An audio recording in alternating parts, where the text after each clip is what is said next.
Election کی طرف جو نتائج آئے ہیں جو بھیجے جا رہے ہیں اس پہ پریشر بڑھتا جا رہا ہے. امریکی حکام کی ترجمان کا دوبارہ آیا ہے، اسٹیٹمنٹ آ گیا ہے. انہوں نے گفتگو کی ہے بریفنگ، ہفتہ وار بریفنگ میں. انہوں نے ایک بار پھر سخت ترین انہوں نے کہا جی برطانیہ نے، یورپی یونین نے، امریکہ نے پاکستان میں جو انتخابات ہوئے اس پروسیس پہ بھی اپنے تحفظات کا اظہار کیا ہے، اور جو نتائج آ رہے ہیں اس پہ بھی کنسرن شو کیے ہیں اور اس کی انویسٹیگیشن کا مطالبہ کیا ہے. بڑے محتاط انہوں نے ہو کے بولا اور عمران خان صاحب کی وکٹری کو انہوں نے تسلیم کیا. پاکستان تحریک انصاف نے جو سب سے بڑی جماعت بن کر ابھری ہے اس کو بھی تسلیم کیا.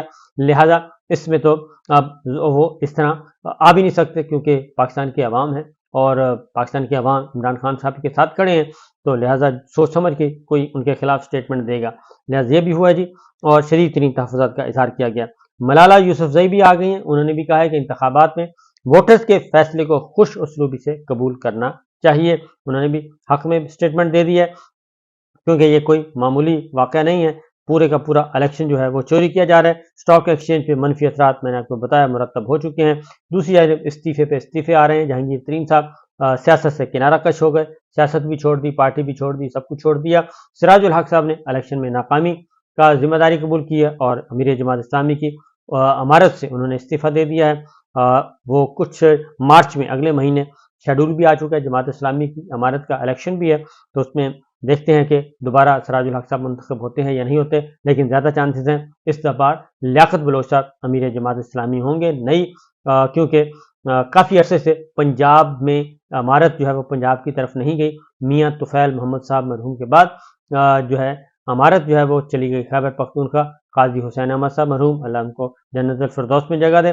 اس کے بعد نیکسٹ باری آئی تھی پروفیسر منور حسن صاحب کی، وہ سندھ سے تھے اور انہوں نے درمیان میں ان سے امارت سے مستعفی ہونے کا کہا گیا تھا کیونکہ انہوں نے ایک سٹیٹمنٹ دی تھی بہت ہی سخت، اور اس کے بعد انہوں نے کہا تھا کہ میں سٹیٹمنٹ واپس لینے کے لیے تیار نہیں، امارت چھوڑ دیتا ہوں. انہوں نے امارت چھوڑ دی تھی. ان کا تعلق تھا سندھ سے اور اس کے بعد امارت سے سراج الحق صاحب کے پاس ہی، وہ خیبر پختونخوا ان کا تعلق ہے. تو لہٰذا اگلی باری پنجاب کی ہے لیاقت بلوچ صاحب، امید ہے کہ وہ اگلے امیر جماعت اسلامی ہوں گے. یہ سلسلہ چل رہا ہے جی. باقی پرویز خٹک صاحب کا بھی دھڑن تختہ ہو گیا خیبر پختونخوا سے، ان کے خاندان کا پورے کا پورا. علی امین گنڈا پور جو ہیں ان کے والد گرامی جو ہیں وہ اللہ کو پیارے ہو گئے، اللہ تعالیٰ ان کو بھی جنت الفردوس میں جاتے ہیں اور سب کچھ کرے گی. حافظ نعیم صاحب جماعت اسلامی وہ آ گئے ہیں، اور اسی طریقے سے جماعت اسلامی کے دیگر رہنما آ گئے ہیں، اور تحریک لبیک کے سربراہ سعد رضوی آ گئے ہیں، جی ڈی اے کے سربراہ پیر صاحب پگاڑا آ گئے ہیں. سب کے سب پاکستان تحریک انصاف کے حق میں بول رہے ہیں اور امیر جماعت اسلامی بھی بول رہے ہیں، اور ان سب نے یہ کہا ہے کہ پاکستان تحریک انصاف کا مینڈیٹ تھا وہ چوری کیا گیا ہے. اور بہت سارے یہ بھی ہوا ہے کہ حافظ نعیم صاحب نے تو اپنی سیٹ ہی وڈرا کر لی. انہوں نے کہا جی مجھے چوری والی سیٹ نہیں چاہیے، یہ پاکستان تحریک انصاف کی ہے، انہی کے حوالے کی جائے. یہ سب کچھ ہو رہا ہے جی. اور حافظ نعیم صاحب کی طرح انہوں نے بھی جی ڈی اے پیر صاحب پگاڑو نے بھی 2 سیٹیں انہوں نے کہا جی ہمیں بھی یہ سیٹیں نہیں چاہیے، ہم حلف نہیں اٹھائیں گے، کیونکہ اگر پہلے ہی فیصلہ ہو گیا ہے کہ کراچی کس کو دینا ہے، پنجاب کس کو دینا ہے، کہ خاندانوں میں یہ جائیدادیں تقسیم ہو رہی ہیں اور اسٹیبلشمنٹ تقسیم کر رہی ہے، تو پھر ہمیں بھی سائڈ پہ رکھا جائے تو زیادہ بہتر ہے. اس کے ساتھ ساتھ جو کاکڑ صاحب ہیں جی، نگراں وزیر اعظم جو ہیں کاکڑ صاحب، وہ بڑے پریشان ہیں اور ان سے سوال کیا گیا کہ جناب یہ آج آخری پریس کانفرنس ہے. کل انہوں نے پریس کانفرنس کی تھی اور پریس کانفرنس میں انہوں نے بڑی کوشش کی کہ ثابت کیا جائے کہ جو انتخابات ہیں وہ دھاندلی زدہ نہیں ہے بلکہ صاف شفاف انتخابات ہیں، یہ جن کو پوری دنیا پاکستان کے پورے عوام کہہ رہے ہیں الیکشن چوری ہوئے، تو وہ بضد ہے کہ اس کو اس طرح کیا جائے.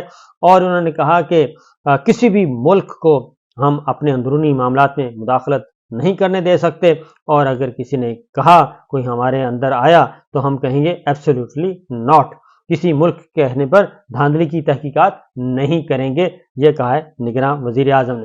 لیکن میرا خیال ہے کہ یہ تحقیقات بالآخر کرنی پڑیں گی، کیونکہ یہ جو حکومت بنانے جا رہے ہیں اس حکومت کی کوئی حیثیت نہیں ہوگی، اس حکومت کی کوئی اخلاقی حیثیت نہیں ہے، اور یہ جب بھی باہر نکلیں گے اور ملنے ملانے کے لیے تو اس کا شدید ترین اس حکومت کے نمائندے جو بھی ہوں گے ان کو رد عمل دیکھنا پڑے گا.